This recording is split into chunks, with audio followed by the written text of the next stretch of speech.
vamos a enfocarnos en el tema sobre lo que es la bienaventuranza para los que lloran. Y dice allí el versículo 4 del capítulo 5 de Mateo: bienaventurados los que lloran, porque ellos recibirán consolación. ¿Bienaventurado quién? Los que lloran. ¿Bienaventurado quién? Los que lloran. Los que lloran. Ahora, si la palabra bienaventuranza o bienaventurado es dichoso, feliz, entonces, ¿cómo va a ser que hay felicidad para el que llora? Y dice allí la escritura: bienaventurados los que lloran. Y hay una versión que dice: bienaventurados los que sufren. Algo contradictorio. Afortunados, dichosos y felices los que lloran o los que sufren, pues ellos recibirán consolación. Parece que dijera que para recibir consolación hay que llorar, y esto es lógico. Pero cuando dice que afortunado, dichoso y feliz el que llora y el que sufre, eso es como contradictorio. ¿Cuántos están conmigo acá? Amén. El Señor, a través del profeta Jeremías, da una palabra al pueblo. Jeremías capítulo 31, versículo 13. Vaya buscándolo allí, por favor, y téngalo allí. Cuando Jeremías recibe esta palabra para darla al pueblo, es necesario que usted entienda que no estaban pasando por el mejor momento. No estaban pasando por el momento más feliz. Pero cuando llega la promesa, cuando llega la palabra, ellos la reciben con agrado y con bendición. Y esta palabra que el Señor dio allá en el Sermón del Monte, Jesús hablando y diciendo: bienaventurados los que lloran, ya Jeremías la había lanzado. Capítulo ¿qué? Les dije 31, versículo 13. Y dice la escritura: entonces la Virgen se alegrará en la danza, los jóvenes y los viejos juntamente, y cambiaré, ¿qué dice allí? Su lloro, su lamento, lo cambiaré en gozo, y los consolaré y los alegraré de su dolor. Cuando esta palabra llega y se entiende y se conoce que a pesar de haber dolor, que a pesar de haber sufrimiento, viene una consolación de parte de nuestro Dios. ¿Cuántos dan gloria a Dios y a su nombre? ¿Quién es el que vive? Para poder entender el propósito del sufrimiento, del lloro. ¿Cuántos están conmigo acá? Escúcheme bien para que no vaya a malinterpretar, porque la palabra hay que saberla interpretar. Le decíamos la vez pasada, en días pasados, que cuando está diciendo bienaventurados los pobres en espíritu, se está refiriendo a los que dependen de Dios. Ahora, cuando está diciendo bienaventurados los que lloran o bienaventurados los que sufren, es porque hay una causa. No es cualquier dolor, no es cualquier lloro. ¿Están acá conmigo? El apóstol Pablo indica: por muchas pruebas o necesidades que pasemos o que estemos, nuestra vida siempre debe estar agradecida con el Señor. A pesar de que haya necesidades, que miremos que en esta vida nada nos da felicidad. Cuando llegamos a Cristo encontramos la verdadera dicha, la verdadera felicidad. ¿Cuántos han encontrado a Cristo? ¿Cuántos han encontrado con Él? La mujer samaritana tuvo un encuentro con el Señor. Ella venía triste, acongojada, y de pronto no andaba anunciando su necesidad, pero se encontró con el dador de la vida y pudo cambiar su mensaje. Pudo cambiar su manera de hablar y se sintió afortunado. Y el apóstol Pablo dice, nada del sufrimiento que hay aquí en la tierra es comparable con la gloria venidera. ¿La iglesia está conmigo acá? Amén. Romanos capítulo 8, verso 18. El apóstol Pablo lo dice. Por mucho sufrimiento que usted tenga, por mucha necesidad que haya, sepa que este sufrimiento y que esta necesidad no es en vano. Hay una causa y un propósito para esto. Y el apóstol Pablo lo dice allí. Romanos capítulo 8, verso 18. Dice, pues tengo por cierto que las aflicciones del tiempo presente, o sea, la necesidad, el lloro, el sufrimiento que hay, dice Pablo, la necesidad, la aflicción que tengo, la aflicción que hay, no es comparable con lo que hemos de recibir, no es comparable con la gloria venidera que en nosotros ha de manifestarse. Amén. ¿Está la iglesia conmigo acá? Amén.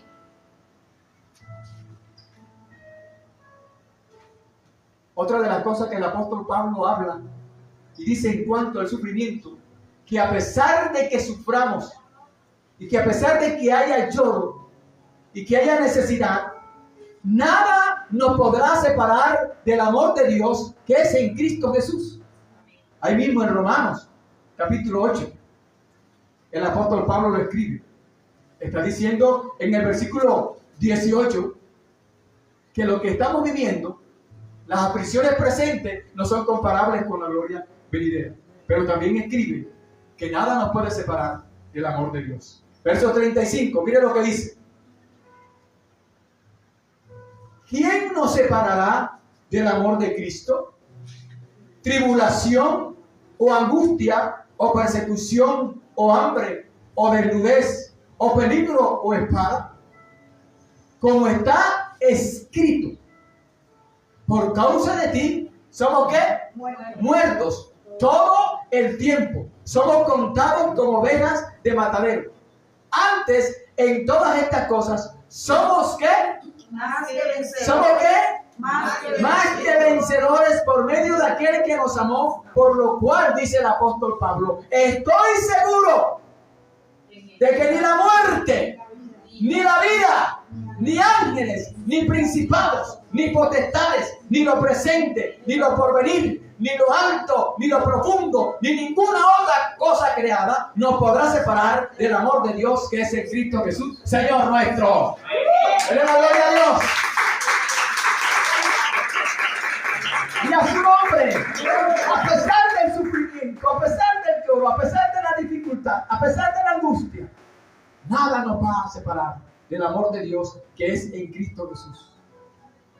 Este sufrimiento del que habla el Señor Jesús allí en la bienaventuranza es el dolor del alma, la pérdida de un ser querido, una separación, un divorcio, alguien que amas se te va, te duele y eso es dolor, una mala noticia.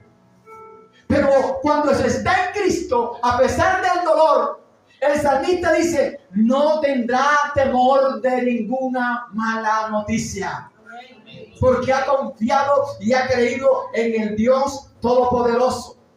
El creyente en Dios aprende, sigue fijando su confianza o poniendo su confianza en Dios, no importando las malas noticias. ¿Está la iglesia acá? Porque es que estamos acostumbrados a vivir en nuestra carne, en nuestra humanidad.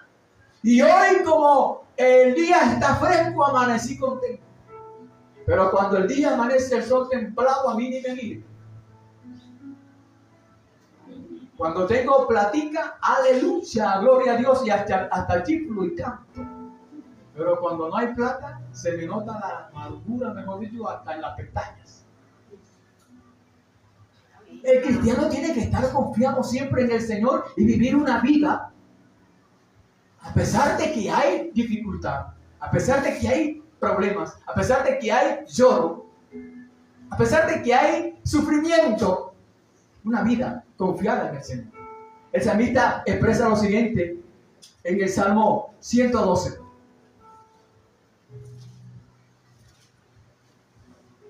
Versículos 5 al 8. El hombre de bien tiene misericordia y presta, gobierna sus asuntos con juicio, por lo cual no resbalará jamás. En memoria eterna será el justo. No tendrá temor de malas noticias. Su corazón está ¿qué? Firme, confiado en Jehová. ¿Cuánto dan gloria a Dios? A su nombre. Versículo 8. Asegurado está su corazón. No temerá hasta que vea a sus enemigos, en sus enemigos, su deseo.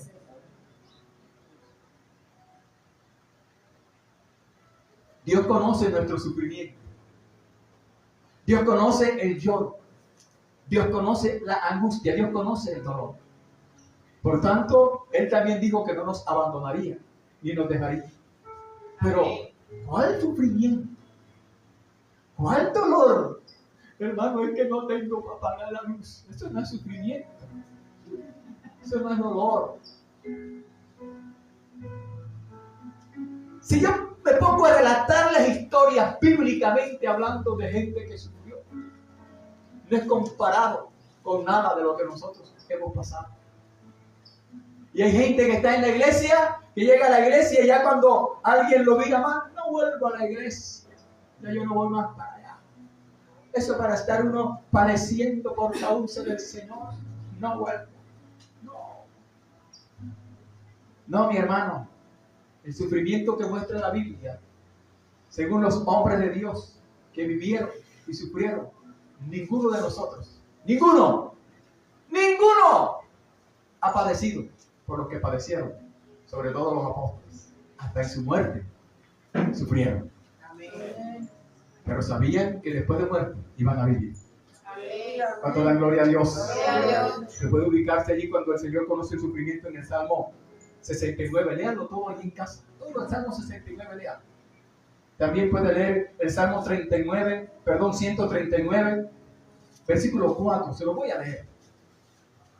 Y dice: pues aún no está la palabra en mi lengua. Y aquí, oh Dios, tú lo sabes todo. Si Él conoce nuestra necesidad. ¿Vive o no vive? Él conoce lo que tú estás pasando. Conoce lo que tú necesitas. Pero hay gente que por no tener un par de zapatos para estrenarse, para ir a una fiesta, ya eso es sufrimiento. Teniendo una cantidad de zapatos allá en el armario o en el escaparate o qué sé yo. ¿Está la iglesia conmigo? Amén. Sufrir, eso no es sufrir. Sufrir porque te falta un día la comida, eso no es sufrir.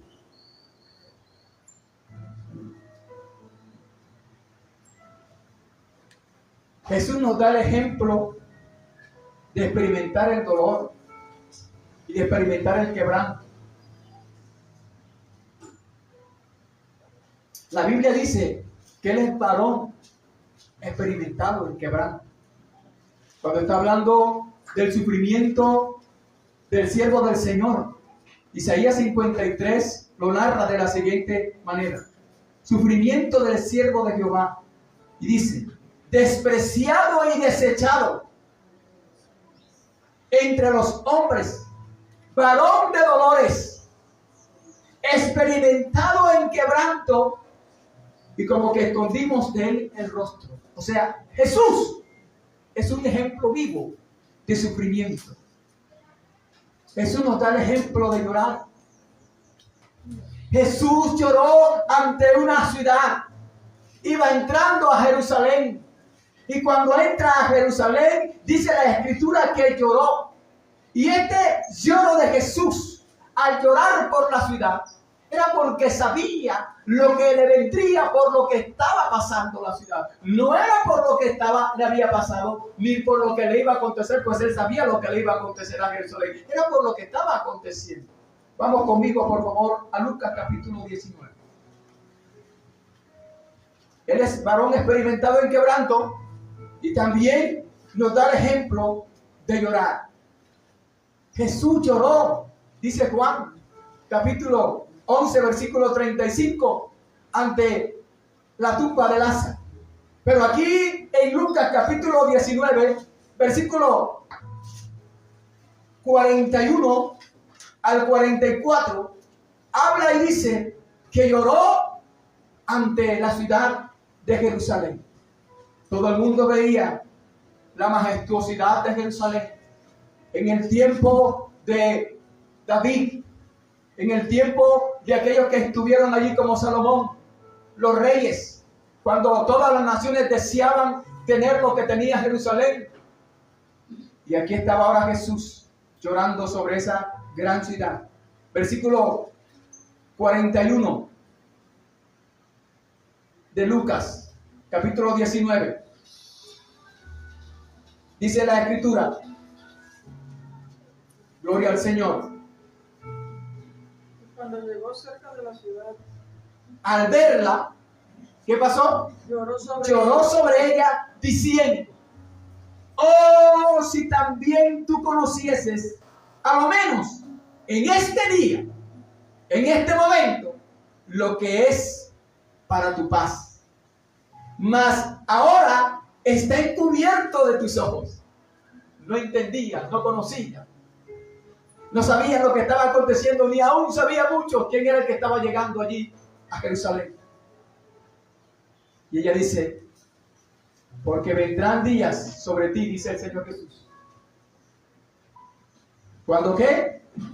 Cuando tus enemigos te rodearán con vallado y te sitiarán y por todas partes te estrecharán y te derribarán a tierra y a tus hijos dentro de ti y no dejarán en ti piedra sobre piedra por cuanto no conociste el tiempo de tu visitación. Escúcheme bien esto que le voy a decir, iglesia. Jesús está profetizando sobre Jerusalén y está diciendo: no quedará sobre ti piedra sobre piedra. Y usted escucha una profecía de estas hoy en día y la gente no la acepta, no la quiere, porque la profecía de hoy es prosperidad y bendición, porque nadie está dispuesto a sufrir por la causa del Señor. Todo el mundo es: Dios te va a bendecir, te viene el carro, te viene la casa, te viene el empleo, te viene esto, te viene lo otro, porque para eso estamos buscando al Señor. porque Para ser nosotros, como es la palabra cuando uno está inclinado a buscar a alguien por interés. Y Jesús lo dijo una vez: ustedes me buscan por interés, porque les multiplico el pan y les doy los alimentos. Por eso me están buscando, si no, nadie me busca. Y aquí profetizó sobre Jerusalén. Yo me imagino que la gente al oír: ¿y este quién se cree que va a profetizar en contra de la ciudad de Dios? Él lloró, le dio tristeza, lloró por la situación actual, o sea, la situación de ese momento, por ver la ceguera espiritual de esa ciudad.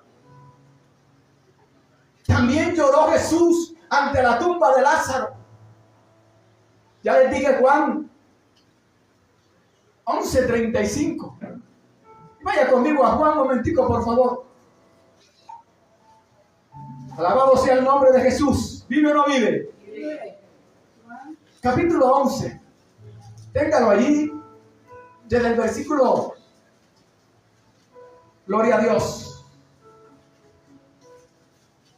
Desde el versículo 1, téngalo allí, pero vamos a leer unos versículos de suma importancia. Lloró por compasión y no por la muerte de Lázaro, porque yo no creo que Jesús, siendo el dador de la vida, vaya a llorar por la muerte. ¿Está la iglesia acá conmigo? Siendo el dador de la vida y alguien se muere, ¿cómo va a llorar? Si él sabe que después de la muerte es que hay vida. Él lloró por la necesidad de sus hermanas. No lloró por la muerte de este individuo. Algunos dicen: Jesús lloró, pero no saben por qué lloró. Decimos el versículo, no lo sabemos de memoria. Veo como que la gente está entretenida hoy acá, no sé qué pasó. ¿Está conmigo la iglesia acá? Amén. Lloró Jesús, pero ¿por qué motivo lloró? Él lloró por sus hermanas, Porque ellas tenían su confianza y su esperanza puesta en el que había muerto. Lázaro había muerto. ¿Cuántas viudas no lloran al marido sino porque se fue y las dejó sin el sustento? Se fue mi esperanza. ¿Y ahora quién va a suplir? ¿Y ahora quién va a traer? ¿Y ahora quién me va a regalar?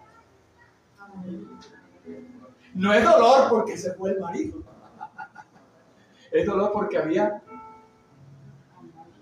Pero ellas estaban llorando. Su hermano les dolía a ellas. Pero ellas tenían, Señor, si tú hubieras estado aquí, mi hermano no habría muerto. Porque eran ellas 12 y él. Y era el que traía el sustento. Y había una esperanza, una confianza en Lázaro. Y vio cómo ellas habían enterrado sus esperanzas. Yo no sé si en esta hora usted ya enterró sus esperanzas y que si no hay esperanza para mí, déjame decirte que si hubo esperanza para este que tenía 4 días de muerto, hay esperanza para ti que sigue vivo aún. ¿Cuánto dan gloria a Dios? Y a su nombre. Y ellas estaban allí llorando y él, viendo esa necesidad, se compadeció de ellas y les preguntó: ¿dónde lo pusiste? ¿Dónde está puesta tu esperanza? ¿Dónde está puesta tu confianza? Hoy quiero resucitar esa esperanza y esa confianza para que la pongas en mí, que soy el dador de la vida. Fue lo que les quiso decir el Señor a estas mujeres. ¿Cuántos dan gloria a Dios? Ahí en Juan versículo 32 al 34, capítulo 11, versículo 32 al 34. Dice la Escritura: María, cuando llegó donde estaba Jesús, al verle, se postró a sus pies, diciéndole: Señor, si hubieses estado aquí, no habría muerto mi hermano. Jesús, entonces, al verla llorando y a los judíos que la acompañaban también llorando, se estremeció en espíritu y se conmovió. ¿Qué lo conmovió a él? Al verla llorar, al ver que la gente también lloraba, se compadeció de ella y se conmovió y dijo: ¿dónde le pusiste? ¿Dónde está el que murió y enterraron? ¿Dónde lo colocaron? Le dijeron: Señor, ven y ve. Y ahí dice el versículo 35. Jesús lloró.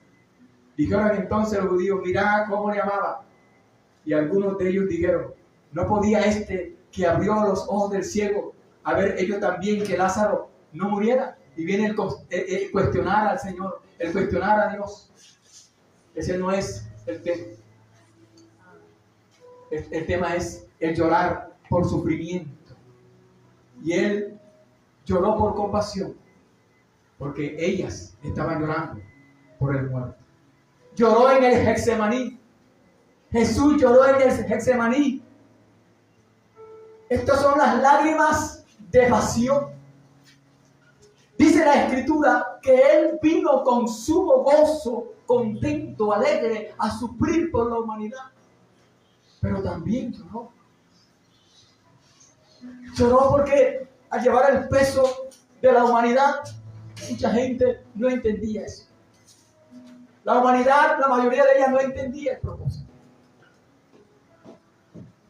Lloró por la ceguera espiritual de Jerusalén y por la compasión y necesidad de estas mujeres.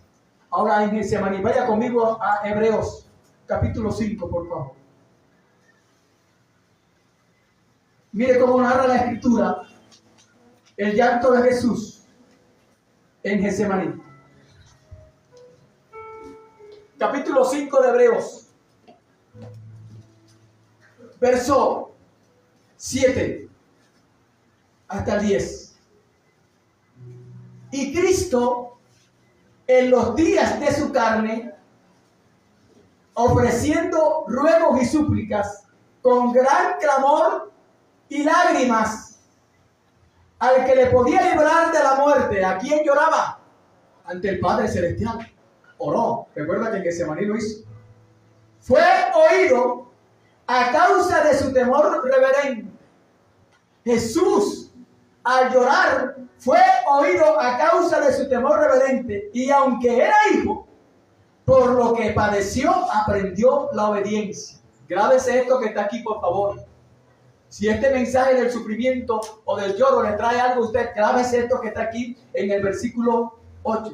Y aunque él era hijo y tenía todos los derechos como hijo, por lo que padeció, aprendió la obediencia.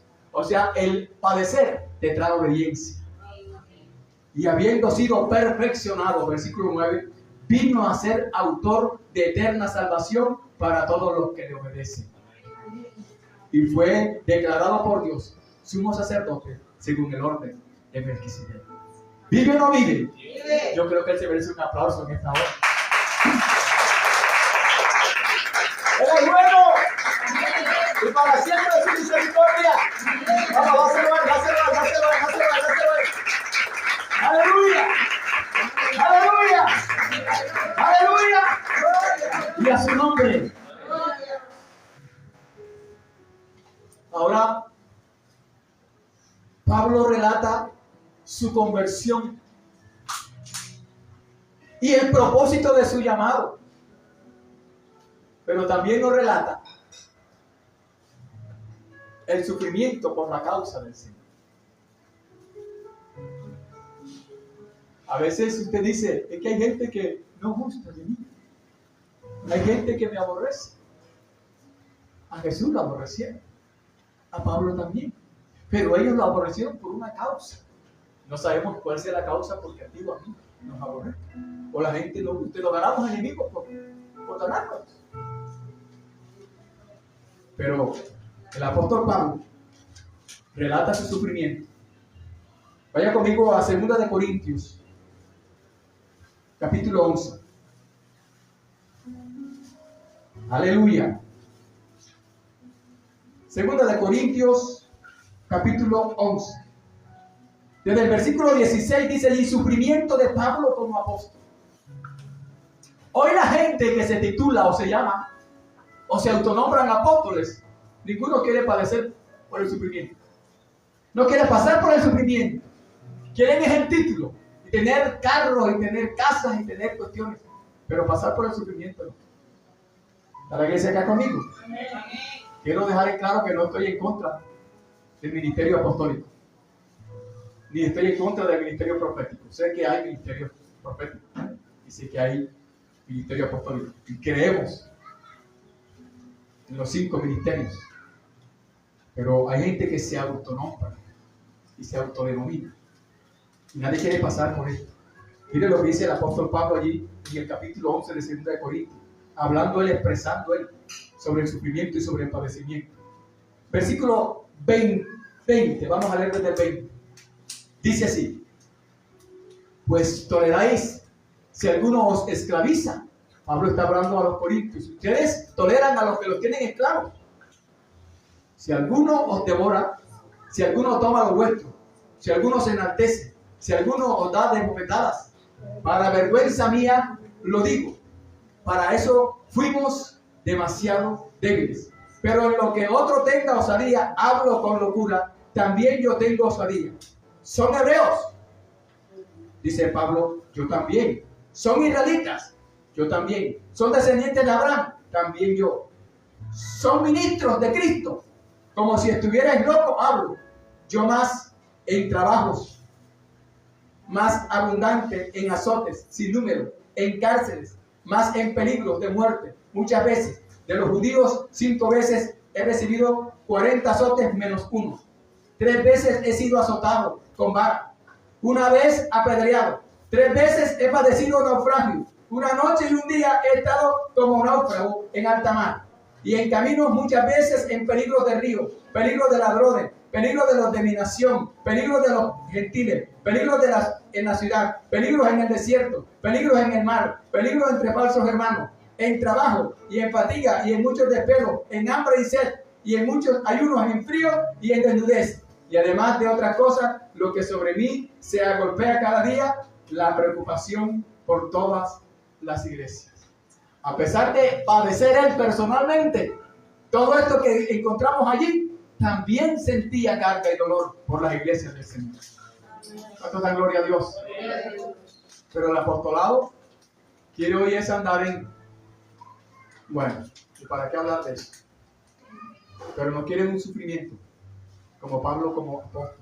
Dice, son ellos ministros, son ellos apóstoles, yo también lo soy. Y él fue escogido con un propósito, él fue escogido con un llamado.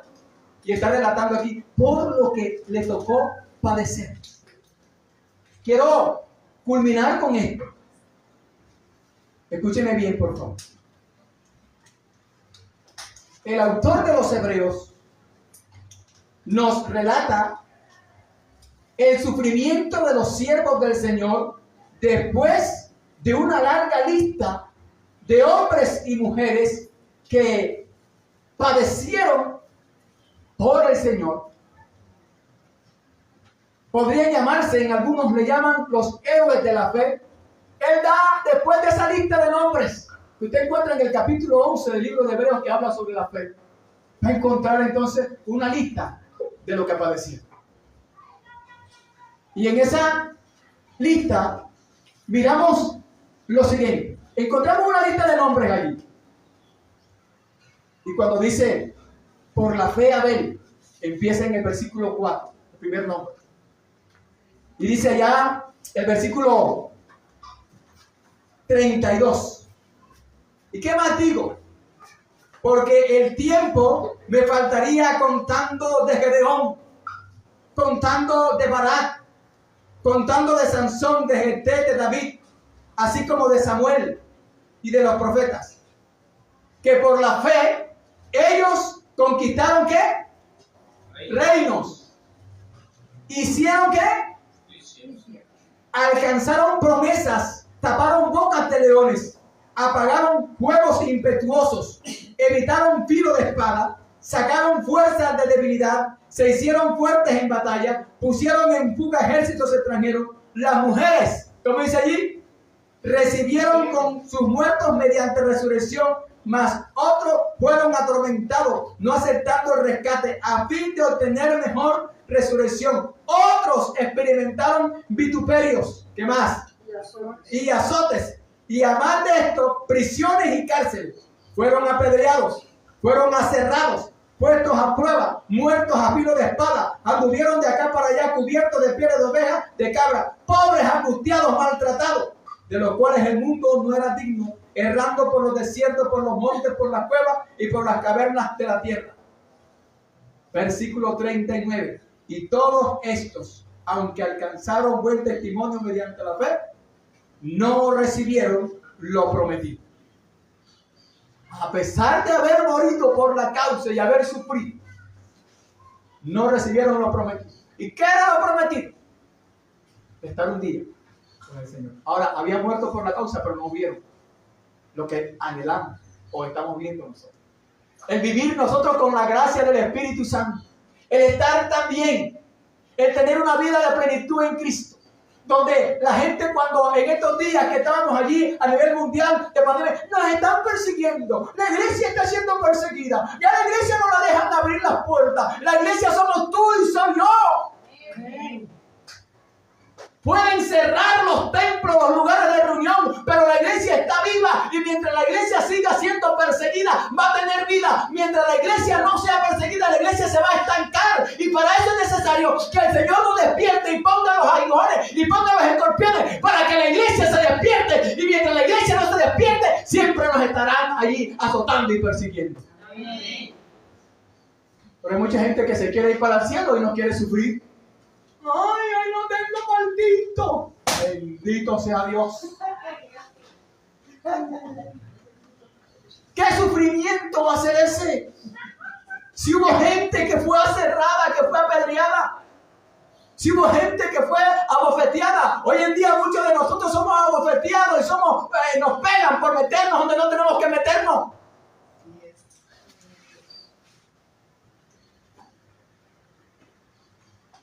Y la iglesia quiere estar ahí. Y ya Cristo viene. Señales hay. Y una de las señales es que este evangelio sea predicado. Y una de las señales es que estemos allí adorando al Señor. Y la gente estará en oración. Ahora en este tiempo que la iglesia está cerrada. Mira la persecución, Señor. Danos la oportunidad de reunirnos. Que las puertas se abran. Vuelven y las puertas de los lugares de reunión se abren. Y la gente no viene. ¿Vive o no vive? Vive. Y estamos según en persecución. Y el gobierno es un gobierno no sé qué. Y el Estado es un Estado no sé qué. Y la iglesia ahí, tranquila como si nada. Y nos están haciendo leyes y cuestiones y nosotros no. Y peleando entre nosotros. Si vota por coge por aquí, coge por allá. Y el Señor allá, bendito sea Dios, no le doy un cocotazo y un para qué. Por misericordia. Ay, que tengo el cobrador todos los días en la puerta y que eso no es sufrimiento por el Señor.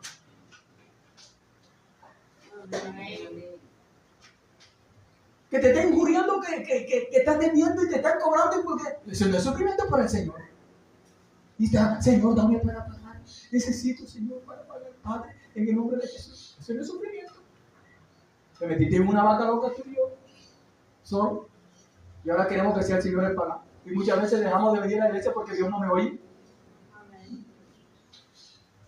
Y la gente cree que eso es sufrimiento. Yo conocí a un amigo que nos conocimos en el Evangelio, y caminamos y militamos en el Evangelio. Y un día se apartó de las cosas del Señor. Y dije, ¿qué te pasó? Y dije, cuando más necesité al Señor, me dejó. Bendito sea Dios. El Señor no nos deja. En el momento más difícil es cuando Él está con nosotros. Amén. En el momento más duro es cuando Él está con nosotros. Hermano, yo le voy a decir algo. Ojalá que no me vayan a interpretar y que este video llegue a muchos lugares. Pero nosotros estamos viviendo cómodamente. Estamos viviendo como reyes. Todavía no hemos padecido por nada de esto que padecieron estos hombres y estas mujeres de Dios. Todavía tenemos la libertad de tocar palmas, poner instrumentos, cantar, levantar, decir gloria a Dios, aleluya. Pero llegará el momento en que no podremos decir ni gloria a Dios ni aleluya. Y usted va a decir, que quiten a Dios de aquí, que saquen a Dios. Pueden sacar a Dios de donde sea, pero Dios está en todas partes. ¿Cuánto dan gloria a Dios? A mí no me preocupa que la gente diga, ¿qué vamos a sacar a Dios del colegio? ¿Y quiénes son ellos para sacarlo del colegio? Si es Dios el que está ahí. ¿Cuánto dan gloria a Dios? ¿Qué vamos a sacar a Dios desde no sé qué parte, de los símbolos patrios? Pueden sacarlo de donde sea, pero Dios es el dueño de esta nación. Amén. ¡Aleluya! Amén. Yo quería que la iglesia iba a brincar, iba a cantar, iba a decir algo, pero también. ¡Dígalo bien! A mí eso no me preocupa. A mí me preocupa es que la iglesia que conoce la verdad, que es la sal de la tierra, que es la luz del mundo, esté estática. Eso sí me preocupa. Porque mientras que la iglesia no se mueva, la iglesia va a estar ahí deteniendo el tiempo del Señor, porque la Biblia dice que una de las señales para que el Señor venga por nosotros y esto se acabe y sea el fin, dice, es que este evangelio sea predicado en todas las mundos, en todas las naciones. Esta es una señal. Amén. Y cuando estamos recibiendo la oportunidad de aceptar esta señal y a través de estos medios, que mucha gente está conociendo al Señor. Entonces, el fin está que se acerca. Entonces, como el fin no nos va a alcanzar a nosotros, sino que nos vamos a ir con el Señor, entonces quiere decir que la venida o el arrebatamiento o el traslado de la iglesia para la nación está cerca. Entonces no hay que estar entretenidos en otra cosa. Hay que estar esperando al Señor. Colócate en pie, por favor. Y adoramos junto al Señor. Gloria al nombre de Jesús. Hay bendición de lo alto sobre nuestras vidas. Es Dios el que nos ha dado la oportunidad de escuchar la palabra hoy y saber que bienaventurados los que lloran o los que sufren, porque ellos recibirán consolación. No importa la dificultad que usted esté pasando en este momento, la situación que esté pasando en este momento, Dios trae consuelo a tu vida. El Espíritu Santo Consolador viene sobre tu vida y trae consuelo. Aleluya.